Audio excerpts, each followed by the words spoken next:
যোৱা সপ্তাহত ৰাতিপুৱা around 5:30 in the morning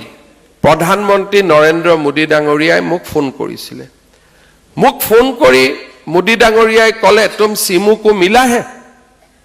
মই অলপ দেৰি কাৰণে আই গট নাৰ্ভাস যে কোন সিমুৰ কথা কৈছে মই মোদী ডাঙৰীয়াক ক'লো सर मैं हिमंत बोल रहा हूं अरे मैं तुमसे ही बात कर रहा हूं तुम सिमू को मिल लेना और उनका कुछ तकलीफ है तुम सुन भी लेना आई गॉट कन्फ्यूज की कम प्रधानमंत्री लगत सुधिब नोवारी जे कोन सिमू की कथा की बतरा फोन तो थुआर पिছত मैं प्रधानमंत्री कार्यालय जोगाजोग करिलो जे सिमू कोन হয় আৰু পিএমএ মোক কিয় ফোন কৰিলে তেটা তেওঁলোকে মোক এটা সৰু ভিডিও পঠাইলে ডক্টৰ হিমন্ত সিমু দাস কঠিয়াতলি নগাঁৱৰ